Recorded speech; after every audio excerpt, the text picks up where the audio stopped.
के अवतार श्रवण भगवान महावीर के पावन चरणों में सागर कोटि कोटि वंदन अभिनंदन। ध्यान योगी युग प्रधानाचार्य पूज्य श्री शिवमणि जी महाराज साहब, संघ गौरव प्रवर्तक परम सेवा भावी पूज्य गुरुदेव श्री प्रेम सुख जी महाराज के पावन चरणों में सागर कोटि कोटि वंदन अभिनंदन। मंचासीन आदरणीय समादरणीय मुनिवृंद, परम विदुषी साध्वी मंडल, उपस्थित धर्मनिष्ठ बंधुओं, माताओं एवं बहनों, जैसा कि आप सभी को विदित है, कल से यहाँ वीतराग श्रवण भगवान महावीर की पावन जन्म जयंती को लक्ष्य में रख करके उन्हीं के ही महान व्यक्तित्व को, जीवन को, दर्शन को, उनकी घटनाओं को आपके सामने प्रस्तुत करने का कार्य प्रारंभ किया गया था। कल भूमिका बन गई थी और भूमिका बनने के बाद भगवान महावीर का जो जीव है, जो भी आदिनाथ भगवान ईश्वरदेव के युग में है, जिसका कल आपको नाम बताया गया था मरीचि। तो मरीचि का उज्जवल भविष्य क्या है, आगे वो कैसे कैसे आपकी उन्नति करेगा, ये दिग्दर्शन तो करा दिया गया। लेकिन सभी जीव आत्माएं जैसे उत्थान पतन होता है, ऐसे आत्मा का विकास भी होता है और ह्रास भी होता है। ह्रास का मतलब है जब आत्मा मरकर के नरक में जाए, क्लेश में जाए, अन्य गतियों में प्राप्त करे, परेशानियों में आए, तो ऐसी भी स्थिति कर्म के अनुसार आती है। तो मरीचि का जीव जो है उज्जवल भविष्य की आशा लेकर के हर्ष विभोर है। लेकिन आगे की जो चीजें हैं वो भी समझने वाली है कि दुनिया में स्वर्ग नरक पाप पुण्य सबका क्रम जीवन के अंदर चलता है।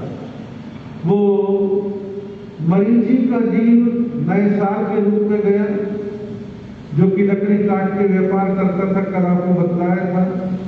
वो नैसार का जीव जो है स्वर्ग में जाता है और स्वर्ग में फिर मरीचि बनता है, फिर ब्रह्मलोक में जाता है और फिर मानव बनता है और मानव बनकर के भी वो अपने जीवन में आत्मिक विकास के कुछ अंशों में आगे बढ़ता है।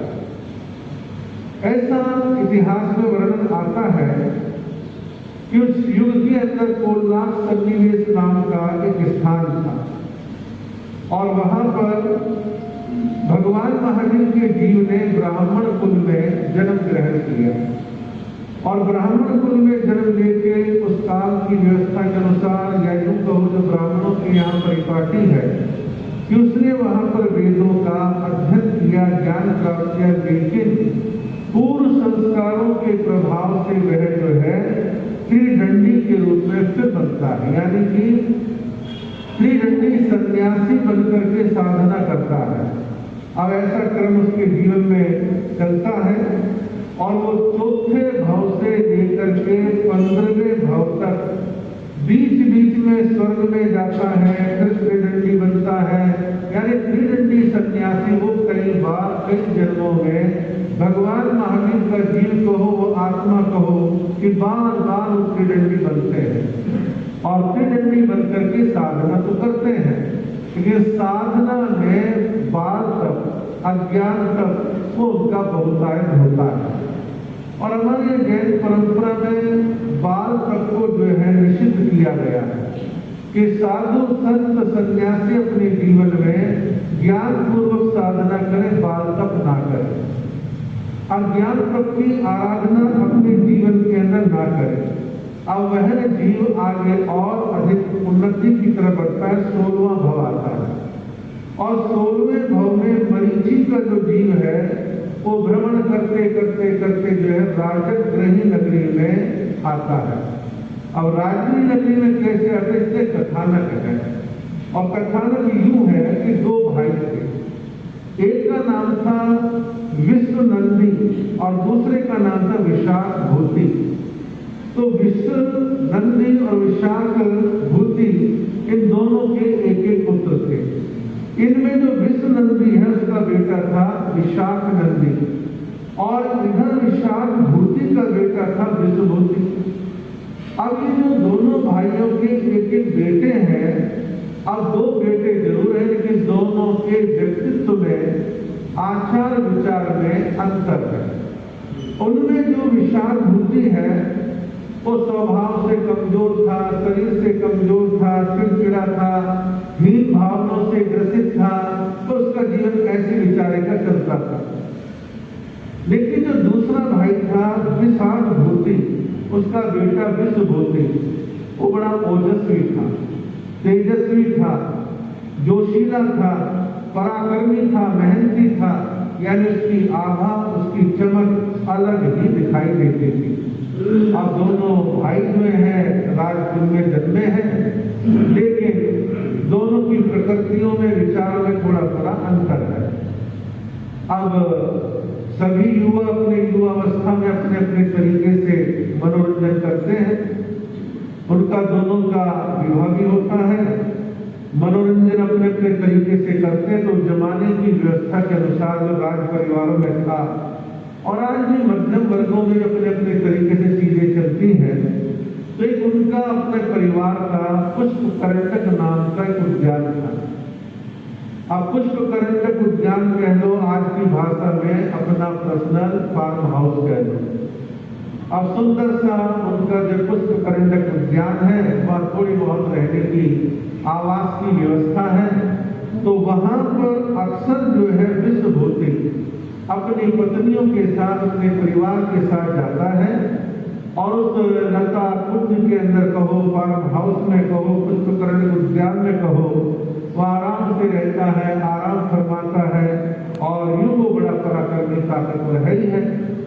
और जो ज्यादातर विश्वभूति वहां जाता है, तो ये बात घर में चर्चा का विषय बन गई। अब चर्चा का विषय क्या बनी? जो छोटा भाई था विशाख नंदी, जो कमजोर था, थोड़ा भीरू था, चिड़चिड़ा था, तो उसके मन में भी आता कि मेरे को पुष्पकरंटक उद्यान कभी खाली मिलता ही नहीं। मैं एक आध बार गया भी तो बाहर सेवकों ने कह दिया कि अंदर तो वो है और आपको भी आने की आवश्यकता नहीं है। तो राजकीय व्यवस्थाओं का एक नियम होता है, जैसे आज एक व्यवहार की बात है, किसी के बेडरूम में कोई अचानक यूं ही घुस जाए तो उसे बेहुदापन मानते हैं। तो उस राजकीय व्यवस्था में ऐसा था कि उस स्थान पर, उस पुष्पकरंटक उद्यान के अंदर जब एक जोड़ा, एक परिवार वहां गया हुआ है, तो दूसरा अंदर नहीं जा सकता। अब घर में जब चर्चा चलने लगी, तो विशाख नंदी की मां जो रानी थी, उसने अपने पति राजा विश्वनंदी से कहा, कमाल है, राजा आप हो, रानी मैं हूं, और आपका बेटा तो दास की तरह रहता है, इसे तो उद्यान में कभी घूमने का, रहने का मौका ही नहीं मिलता। मजे तो जो है विश्वभूति लूट रहा है, यानी आपके भाई का बेटा वो लूट रहा है कि क्या भेदभाव है आपके होते सोते। अब राजा सोचने लगा कि मैं डायरेक्ट उसको कहूंगा तो बड़ा ताकतवर है, तेजस्वी है, पराक्रमी है, बुरा मान जाए। कोई तरीका ऐसा अपनाओ कि जिससे वो पुष्पकरंटक उद्यान से निकले और मेरा बेटा वहां घूमने के लिए जाए। तो राजा ने, यानी विश्वनंदी ने बहाना किया। बहाना क्या किया? युद्ध की भेरी बजवा दी। युद्ध की भेरी बजवा दी, और युद्ध की भेरी बजवा करके संकेत दिया कि दुश्मन युद्ध करने वाला है, हमला करने वाला है। अब इस युद्ध की भेरी को सुनकर के विश्वभूति जो पराक्रमी था, फटाफट अपनी रानियों से कहा कि आप महल में जाओ, और राजा के पास पहुंचा। बोले बात क्या है? बोले कुछ नहीं, एक युद्ध हो गया है, छोटा मोटा, जाना पड़ेगा, और मैं युद्ध में जाने की तैयारी कर रहा हूँ। तो विश्वभूति ने कहा कि आपको क्या जरूरत है? कि मैं आपका बेटा, भतीजा, जवान हूँ, हट्टा कट्टा हूँ और पराक्रमी हूँ, मैं किसी घबराता नहीं हूँ, मुझे आज्ञा दीजिए। उन्होंने कहा कि बेटा हम तो बूढ़े हैं, तुम क्या करोगे? मैं चला जाता हूँ, देख लेंगे। उन्होंने कहा नहीं, मेरे होते आप नहीं जाएंगे। तो उसने अपने साथ सैनिक लिए और युद्ध करने के लिए चला गया। लेकिन कहाँ युद्ध होना था, और वो तो गया, देखा वहां पे शत्रु नहीं, वहां से वापस आया, गुस्सा भरा हुआ था, और राजमहल में आके उपालंब दिया। उपालंब देकर के वो जो है पुष्पकरंटक उद्यान में फिर तो जैसे पुष्पकर्ण उद्यान में गया तो मालूम पड़ा कि हमारे राजा साहब, हमारे ताऊ कह लो, उनका बेटा यहाँ आ गया है। तो उसे मना कर दिया कि आप अंदर नहीं जाएंगे। जब मना कर दिया तो उसको समझ में आया कि ऐसा लगता है अपने बेटे को पुष्पकर्ण उद्यान में भेजने के लिए युद्ध का बहाना बनाया, मेरे को यहाँ से निकालने का रास्ता बनाया। और जब वहां के सुरक्षा कर्मियों ने अंदर जाने से मना किया तो क्रोध बहुत आया। ताकतवर व्यक्ति को तो गुस्सा आता ही है कि मैं बलशाली और ताकतवर, बड़ा गुस्सा है, बड़ा गुस्सा है। तो गुस्सा कहीं तो निकलना था। तो कौन नाम का एक वृक्ष था, मजबूत होगा, गहरा होगा, इतना ताकतवर था, एक जोर की लात मारी और पेड़ तोड़ करके अलग पटक दिया। अब कौन नाम के वृक्ष को ठोकर मार करके तोड़ के नष्ट कर दिया तो आसपास के जितने सुरक्षा कर्मी थे बड़े घबराए कि भाई तो बड़ा गुस्सा आ रहा है। अब क्रोध आने पर या तो व्यक्ति अपना नुकसान करता है या सामने वाले को मारेगा, नुकसान करेगा, और या कभी कभी ऐसा मन वैराग्य की तरफ बढ़ जाता है कि मेरे साथ छल हुआ है, धोखा हुआ है, मुझे ऐसी दुनिया में नहीं रहना। तो वहां पर विश्वभूति को भी ऐसा ही हुआ। वो वहां से राजमहल, राज उद्यान सबको छोड़ छाड़ करके एक त्यागी, वैरागी, फकीर, सन्यासी साधु के पास पहुंच गए। साधु के पास पहुंचा, बहुत देर बैठा रहा, मन की जो घुंडी थी, मन में जो गुब्बार था सब निकाला। साधु ने आश्वासन दिया, धैर्य बंधाया और फिर संयम के मार्ग पर चलने की प्रेरणा दी। प्रणाम ये निकला, वो वापस लौट करके राजमहलों में भी नहीं आया, वही उस साधु के चरणों में दीक्षा दे करके रह जाता है। अब पराक्रमी तो था ही, शारीरिक ताकत भी थी, तो उसने साधु के मार्गदर्शन में कठोर तपस्या करनी प्रारंभ कर दी। कभी बेटे, कभी केले, कभी मांस खमन, कभी अर्धमांस खमन, ऐसे तपस्या करने लगा।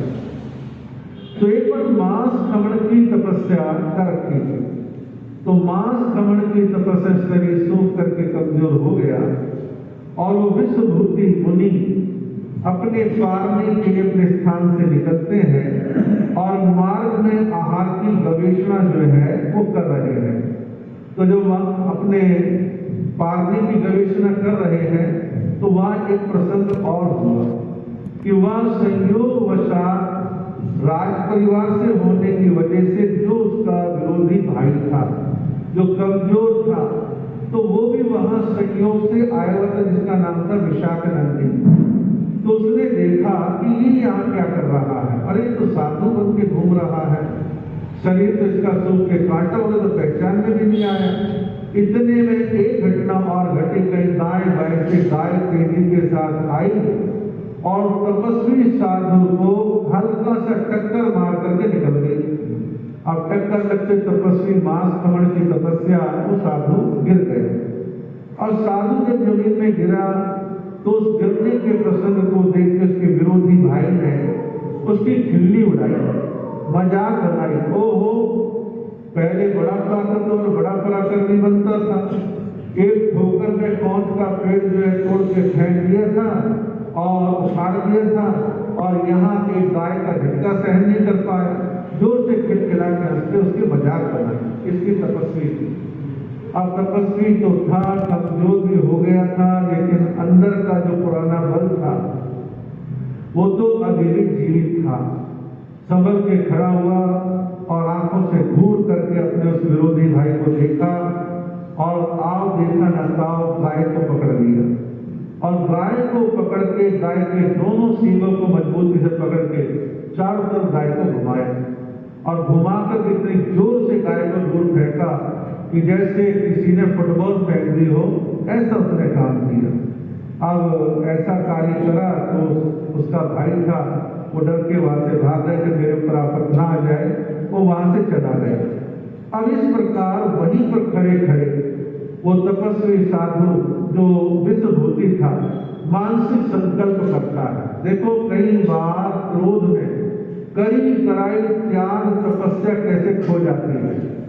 अब कई कराई चार तपस्या में संकल्प करता है, मेरे तप में, मेरे जप में, मेरे ध्यान में यदि कोई ताकत है तो मैं बार बार इससे अपना बदला लेने के लिए आऊं और बारंबार इसके साथ में बदला दूं। प्रतिशोध की भावना आ गई किसके मन में? विश्वभूति के मन में, विषाद नंदी के लिए। कर्म बन गया, समय का चक्र चलने लगा और वो विश्वभूति का जीव कुछ भवों के बाद पोतनपुर नाम के नगर में आता है, यानी जन्म लेता है। तो पोतनपुर नाम का नगर है और पोतनपुर नाम के नगर में राजा है, राजा प्रजापति।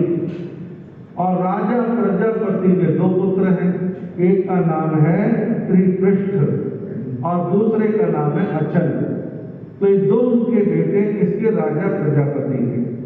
अब उसी नगरी के पास एक और नगरी है, वहां वो विषाद नंदी का जीव जो उसे चिढ़ाता था, कहता बना तपस्वी और ताकत तो है नहीं, गाय ने टक्कर मार दी, अब वो भी उसी नगरी में आ गया। तो विषाद नंदी का जीव उस नगरी में आया और वो क्या बना? एक अच्छा पद मिल गया उसको, प्रतिवासुदेव। प्रतिवासुदेव का नाम रहा राजा अश्वग्रीव। तो दो विरोधी आमने सामने हैं, लेकिन अभी किसी को मालूम नहीं है, आमने सामने है। इसी बीच एक घटना घटती है। वहां पास में जो शाली क्षेत्र था, शाली कहते चावल को, क्षेत्र कहते खेत को, कह लो जगह को कह लो, जहां ज्यादातर चावल की खेती होती थी। तो शाली क्षेत्र था, अच्छे चावल पैदा होते थे, उसकी खुशबू उठती थी और वहां आसपास के इलाके में शाली क्षेत्र में शेर सिंह वो वहां पर जो है विचरण करता है और बीच बीच में मौका देखता किसान परिवारों में से कभी किसी को पकड़ लेता, चीर फाड़ के मार के खा जाता। अब सिंह का आतंक जो है उस क्षेत्र में फैला हुआ है। अब हुआ क्या कि वो जो अश्वग्रीव है यानी प्रतिवासुदेव है, तो वो भी ताकतवर, उसने कहा कि भाई सिंह के लिए मैं क्या जाऊंगा। तो उनकी रियासत में छोटे राजा होते हैं। अब जैसे एक एमपी के क्षेत्र में कुछ विधायक होते हैं, विधायकों के नीचे पार्षद होते हैं, तो छोटे कई राजा थे। उन्होंने कहा कि मैं क्या जाऊंगा, इन छोटे राजाओं की ड्यूटी लगाओ कि आप इन व्यवस्थाओं को देखो। तो अश्वग्रीव जो कि प्रतिवासुदेव है, उसने बारी बारी राजाओं की ड्यूटी लगाई कि आप जाओ और किसानों की सुरक्षा करो और सिंह को भगाओ और सिंह से लोगों की रक्षा करनी है। अब बारी बारी लोग जाने लगे। अब एक दिन ये बारी आ गई राजा प्रजापति की। तो राजा प्रजापति जो कि बड़े राजा की आज्ञा पालन करनी थी, तो वो अपने वेश पहनने लगा कि मुझे युद्ध में जाना, अपने शेर का मुकाबला करने जाना है, मुकाबला करना है, सब कई ख्याल आए मन में। अब ये बात जो है त्रिपृष्ठ को मालूम पड़ी, बोले आप कहाँ जा रहे हो? तो ऐसे ऐसे शेर का आतंक है और मेरी ड्यूटी लगी है कि मैं वहां जाऊं और कुछ दिनों तक शेर के द्वारा लोगों की प्रजा की रक्षा करूं। बोले अच्छा।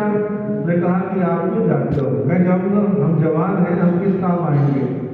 तो राजा ने कहा, उनके पिता ने कहा कि देखो हम तो बूढ़े हो गए और मर भी गए तो क्या फर्क पड़ता है, तुम तो जवान हो, तुम नहीं जानते कि शेर कितना खूंखार है और तुम्हें कुछ हो गया तो गलत काम हो जाएगा, तुम्हें नहीं जानते।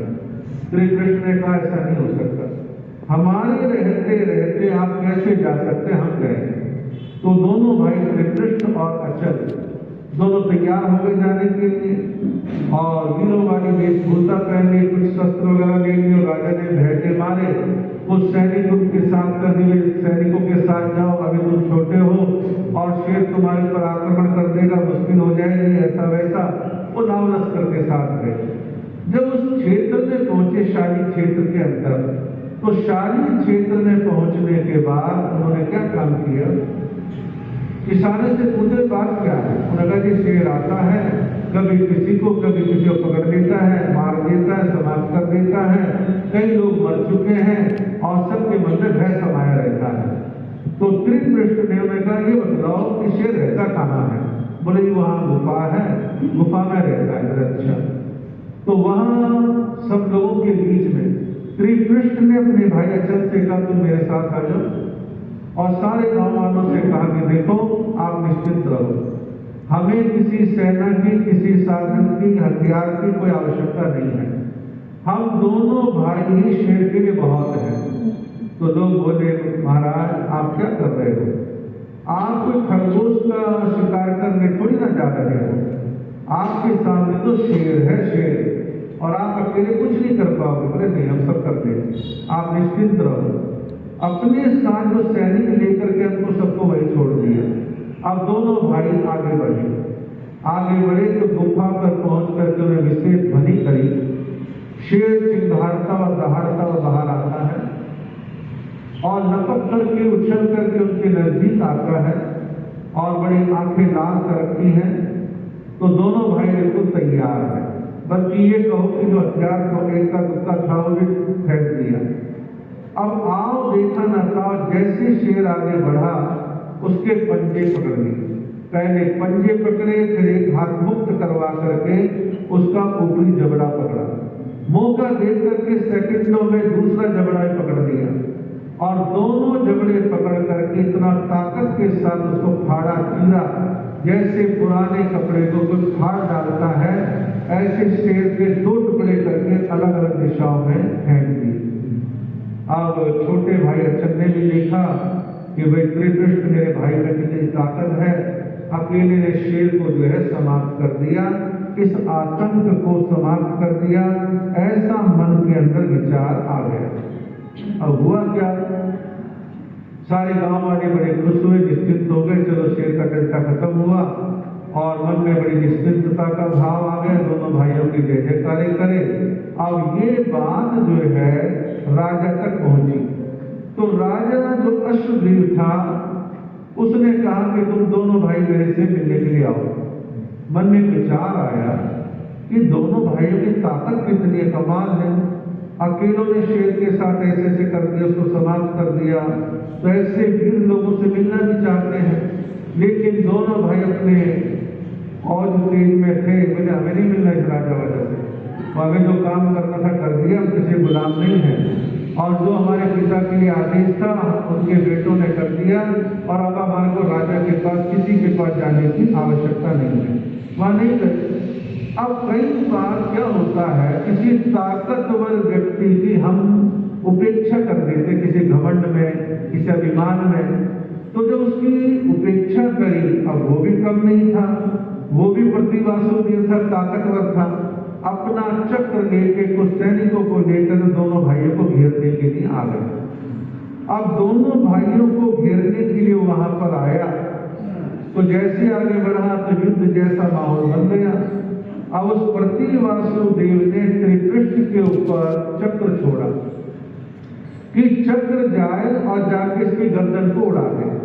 अब जैसे चक्र छोड़ा और चक्र श्री कृष्ण के नजदीक आने लगा, तो श्री कृष्ण ने आओ देखा न ताओ उस चक्र को पकड़ लिया और चक्र को पकड़ करके उसको रोक करके वापसी जो है उसी चक्र को उन्होंने भेजा, और वो चक्र जो है जाकर के उस प्रतिवासुदेव अश्वग्रीव की गर्दन को काट देता है। इस प्रकार का कार्य वहां पर होता है और उसे समाप्त कर देते हैं, और वहीं पर ऐसा कहते हैं कि देवता आते हैं और देवता आके घोषणा करते हैं कि आज से श्री कृष्ण जो है ये जो है वासुदेव घोषित किए जाते हैं। तो उनको वासुदेव घोषित किया गया, और उसके छोटे भाई थे अचल, उनको प्रथम जो है बलदेव के रूप में घोषित किया गया। अब दोनों भाई महिमा मंडित हो रहे, बड़ा उनका मान सम्मान है, आगे चलकर के अपने पिता के राजपाट को संभालते हैं और बड़ा उनका विशेष जो है प्रभाव बढ़ता चला जाता है, और वो जो है अपने चक्रवर्ती सम्राट बनते, बड़ा प्रभाव उसका बढ़ता है। श्री कृष्ण राज वैभव के साथ रह रहे हैं, उनकी रोजाना सभाएं जमती हैं और प्रजाओं के पास आके सुख दुख करके बहुत सारे अच्छे काम जो राजाओं को चल रहे हैं। लेकिन इसी के साथ साथ वह क्या होता है कि श्री कृष्ण वासुदेव की सभा के अंदर एक संगीत मंडली में दूर से आए और जो संगीत जो है बजा करके लोगों का मनोरंजन करती थी।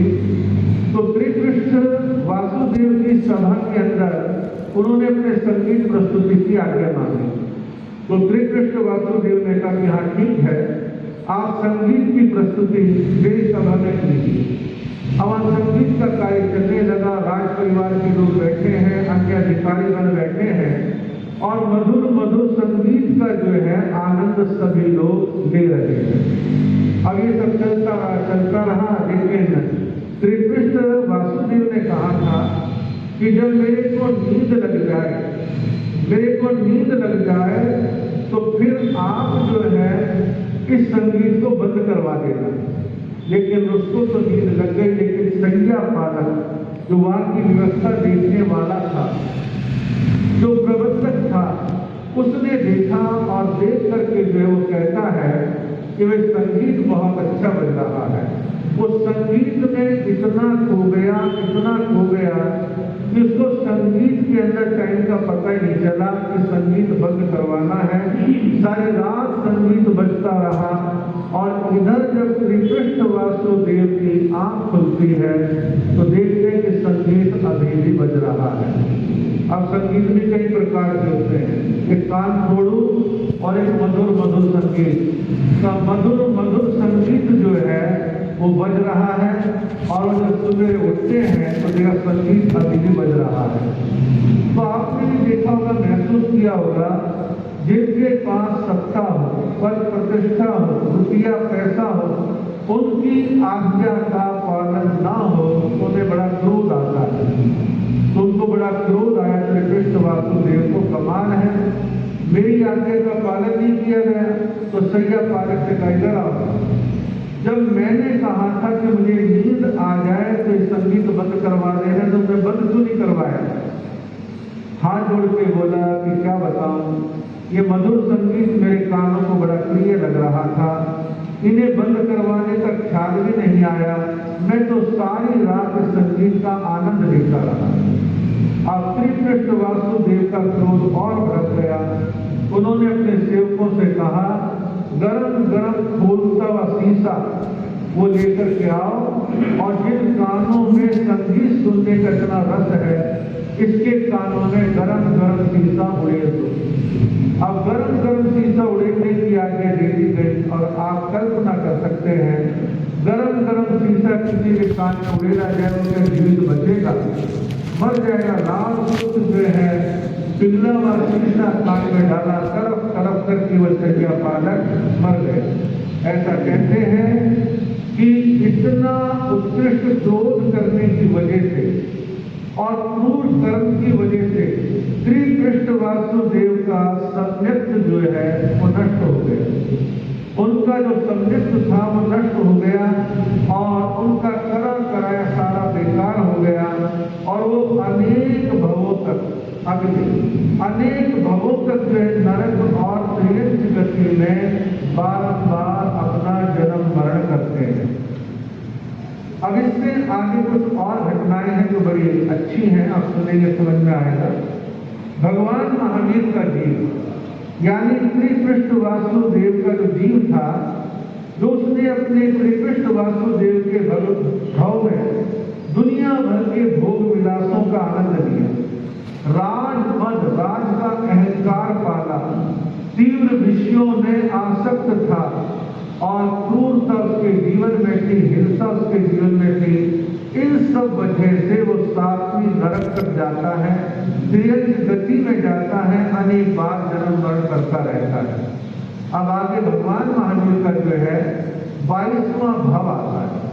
22वें भाव में एक राजकुमार बनते हैं और राजकुमार बनकर के जो है वो त्याग, तपस्या, संयम, वैराग्य, निष्काम साधना, अनेक प्रकार के धार्मिक प्रकल्पों का आचरण करते हैं और उनकी आत्मा में निर्मलता निरंतर बढ़ती चली जाती है, आत्मिक शुद्धि उनकी बढ़ती चली जाती है।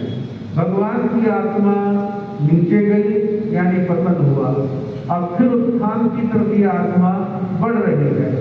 तो उस भाव में राजकुमार के रूप में जन्म लेकर के अनेक प्रकार से उन्होंने धर्म साधना करी और अपनी आत्मा को निर्मल बनाया। फिर 23वां भाव उनका आता है। 23वें भाव में मूका नाम की नगरी में उनका जन्म होता है और वो जो है एक राजकुमार बनते जिसका नाम था प्रिय मित्र। प्रिय मित्र उनका जो है 23वें भाव में नाम रखा गया। अब उनका पुण्य प्रताप था। प्रिय मित्र जो है 6 खंड के अधिपति बनते, चक्रवर्ती सम्राट बनते हैं और बहुत कुछ उनको उपलब्धि की प्राप्ति होती है। लेकिन हमारे यहाँ शास्त्रों में कहा जाता है कि वासुदेव और चक्रवर्ती में थोड़ा अंतर रहता है कि ताकत में वासुदेव कम होते, चक्रवर्ती बड़े होते हैं। प्रभाव में वासुदेव कम होते, चक्रवर्ती और बड़े होते हैं। लेकिन आत्मिक दृष्टि से वासुदेव की आत्मा का नियाना होने की वजह से, निदान की वजह से उनकी आत्मा का पतन हो जाता है। लेकिन चक्रवर्ती अक्सर अपनी आत्मा का विकास करने में समर्थ होते हैं। तो प्रिय मित्र नाम का जो चक्रवर्ती यानी भगवान महावीर का जीव है, वह भोग विलास से त्याग की तरफ बढ़ रहा है। भोग विलासों में कोई आकर्षण नहीं है, त्याग के प्रति उनके मन में भावना रहती है। राजमहलों में रहते निर्लिप्त रहते हैं और मन में साधना करने के भाव बनते हैं, मौन रखते हैं, अनेक प्रकार के छोटे छोटे धार्मिक कार्य करते रहते हैं। उसी युग के अंदर एक कौटिल्य नाम की आचार्य, कौटिल्य नाम की आचार्य ग्रामानुग्राम विचरण करते उनकी नगरी में पधारे और उनके पास वो चक्रवर्ती सम्राट जाते हैं। प्रिय मित्र जाकर उनके सानिध्य का लाभ लेते हैं और सानिध्य का लाभ लेकर के धीरे धीरे उनके वचनों को सुन करके वैराग्य को प्राप्त होते हैं और दीक्षा ग्रहण करते हैं। दीक्षा ग्रहण करके आत्मिक साधना करते हैं, आत्मा का उत्थान करते हैं और उनकी आत्मा विकास की तरफ उन्मुख होती है। फिर आगे वही प्रिय मित्र का जो जीव है वो स्वर्ग में जाता है, स्वर्ग से मनुष्य लोक में आता है और मनुष्य लोक में आकर के छत्रा नाम की नगरी में वो जीव आता है और भगवान महावीर का जीव, और वहां आकर के बनते हैं राजकुमार नंदन। तो नंदन नाम का वह जो जीव है, भगवान महावीर का जीव है, वो वहां है और बाह्य मनोरंजन में कोई उनकी रुचि नहीं है। और अक्सर ये देखा जाता है कि राजमहलों में कोई जन्म ले, भोग विलास ऐसो आराम के प्रति आकर्षण ना हो, ऐसा नहीं होता। लेकिन अपवाद हर जगह होते हैं। वह नंदन नाम का जीव जो कि भगवान महावीर की आत्मा है, उसको राजमहलों से कोई आकर्षण नहीं, मन में वैराग्य भावता रहता है, हमेशा दीन दुखी रोगी पीड़ित बेसहारा लोगों की सहायता करने की भावना रखता है, सबके प्रति सेवा भाव उसके मन में समाया रहता है। इस प्रकार से अनेक प्रकार के सुंदर आचार विचार उसके चलते हैं। कई लोगों ने, मंत्रिमंडल ने टोका कि आप राजकुल में जन्म लेकर के क्या ये रोगी पीड़ित दीन दुखियों के पीछे लगे रहते हो, ऐसा करने वाले तो बहुत सारे लोग हैं, आपको सब करने की आवश्यकता नहीं है।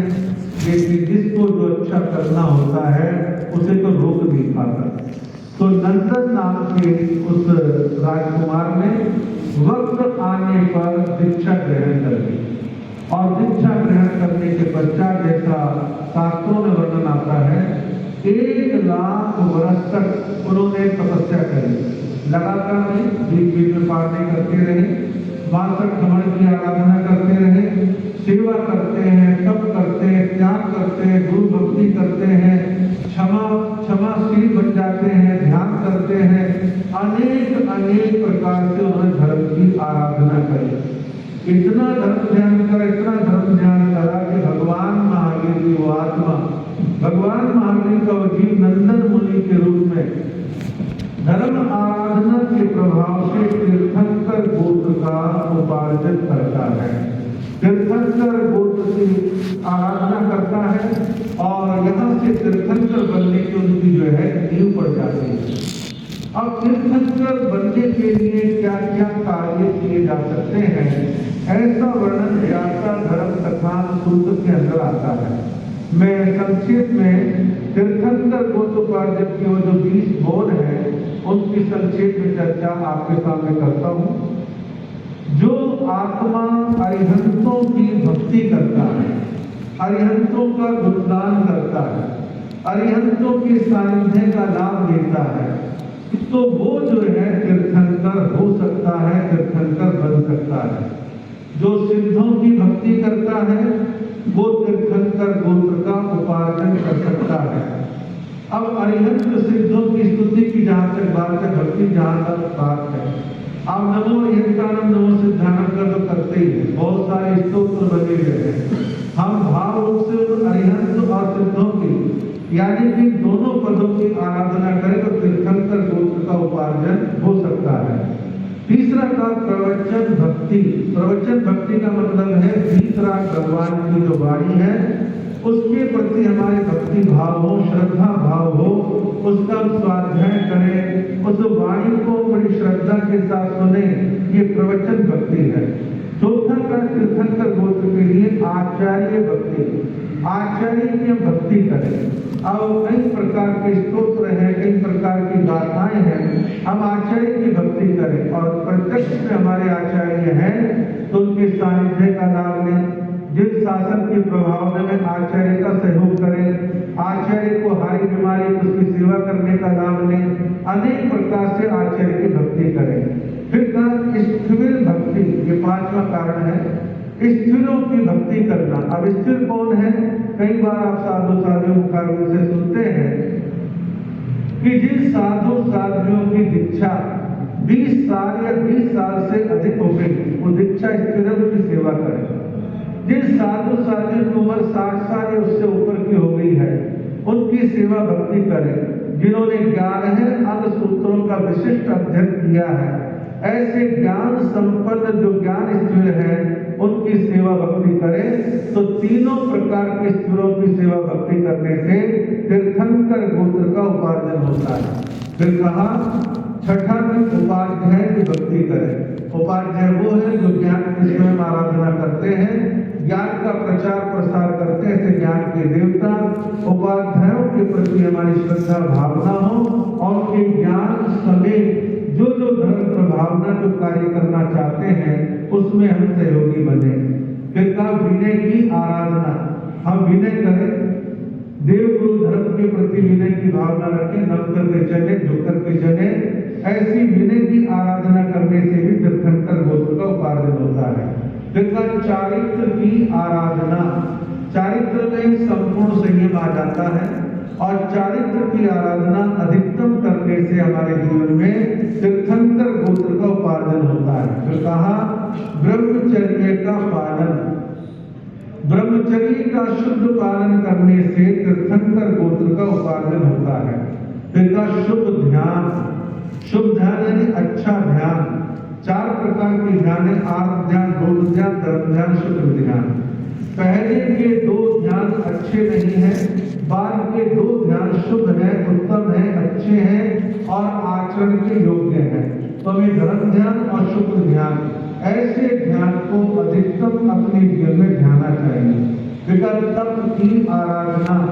अपनी शक्ति अनुसार ज्यादा से ज्यादा तप करने की भावना रखें और जो लगातार तप करते हैं बिना किसी आकांक्षा के शुद्ध रूप से करते हैं वो तीर्थंकर गोत्र का उपार्जन कर सकते हैं। दान देना। दान देने से भी तीर्थंकर गोत्र का उपार्जन होता है। दान धन से भी दिया जाता है और दान के लिए ज्ञान दान है, औषध दान है, अभय दान है, अनेक प्रकार के दान हैं। तो दान करते करते भी तीर्थंकर गोत्र का उपार्जन होता है। फिर का वैयावृत्य यानी सेवा करना, वैयावच करना, सेवा करना। सेवा करने से भी तीर्थंकर गोत्र का उपार्जन होता है। फिर कहा कि समाधि उत्पादन यानी हम ऐसी कोशिश करें, ऐसे प्रयत्न करें जिससे सामने वाले के चित्त में समाधि भाव पैदा होता हो, उन्हें साता उपजती हो, उनके चित्त में अशांति पैदा ना हो। और अशांति है तो उसे कैसे शांति में परिवर्तित कर सकते हैं? तो किसी के चित्त को, शरीर को साता पहुंचाना, ये जो है समाधि उत्पादन कहलाता है। फिर कहा 18वां अभिनव ज्ञान ग्रहण। अभिनव कहते नया, ज्ञान ग्रहण, नया ज्ञान प्राप्त करने के लिए लालायित रहना। मैंने अब तक जितना ज्ञान को सीख लिया है और सीखूं, और ज्यादा ज्ञान प्राप्त करूं, और जिज्ञासा बनी रहे, नित्य नवीन कुछ ना कुछ नया ज्ञान प्राप्त करना, इससे भी तीर्थंकर गोत्र का उपार्जन होता है। फिर कहा शुद्ध भक्ति। शुद्ध भक्ति का मतलब है तीर्थंकरों की वाणी का अधिकतम प्रचार प्रसार करना, इसको जो शुद्ध भक्ति कहते हैं। और शुद्ध भक्ति में कई रूप हो सकते हैं। एक साधु अपने मन में भावना भाए कि मैं भगवान की वाणी पर ही प्रवचन दूंगा, भगवान की वाणी का ही प्रचार प्रसार करूंगा, और मैं ज्यादा से ज्यादा शुद्ध यानी आगम ग्रंथ अच्छा साहित्य छपवा करके फ्री लोगों में बांटूंगा, लोगों में ज्ञान की उपलब्धता बढ़े ऐसे में प्रयत्न करूंगा। तो शुद्ध भक्ति को बढ़ाने का प्रयत्न करना। फिर कहा प्रभावना, धर्म की प्रभावना, शासन की प्रभावना। जो लोग ऐसे ऐसे 20 तरह के प्रयत्न करते हैं, वो ज्ञाता धर्म कथा सूत्र के अनुसार तीर्थंकर गोत्र का उपार्जन करने में समर्थ बनते हैं। तो नंदन मुनि ने तीर्थंकर गोत्र के उपार्जन में अधिकांश गोलों की आराधना करी। उन्होंने इनको अपने जीवन में आचरण के रूप में लेकर के आए, और लास्ट में अपने संत जीवन में, साधनामय जीवन में संथारा उन्होंने प्राप्त किया। संथारा प्राप्त करके उसकी आराधना करके प्राणक देवलोक में उनका जन्म होता है, और ये भगवान महावीर का अंतिम भव कहलाता है। अंतिम से आप समझ लें। इसके बाद 27वें जो भव का वर्णन चलेगा वो तो तीर्थंकर का भव है, उसके बाद तो मुक्ति होनी ही है। तो इस दृष्टि से भगवान महावीर का अंतिम भव नंदन का है। और आगे जो है भगवान महावीर का कैसे जन्म होता है, कैसे दीक्षा लेते हैं, कैसे आगे बढ़ते हैं, ये सारे प्रसंग आपको आगे सुनाने से याद होगा। आपका समय हो रहा है और हम और आप सभी भगवान की स्तुति करते हैं, और उसके पश्चात श्री संघ की सूचना आपको सुनेंगे। ओम जय महावीर प्रभु स्वामी, जय महावीर प्रभु जगन्नाथ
आयंतिल होली की बड़ी महत्ता है। 9 दिन आयंतिल किए जाते हैं, उसके जाप की अपनी प्रक्रिया है। 9 दिन के 9 प्रकार के जाप होते हैं। आपके क्षेत्र में जो भी भाई बहन आयंतिल करते हैं बड़ी अच्छी बात है, और कुछ लोग आयंतिल नहीं करते, जाप करते हैं तो जाप करें, जैसे भी सुविधा हो वैसे आप लोग कर सकते हैं। अब शेष संघ की सूचना संघ के महामंत्री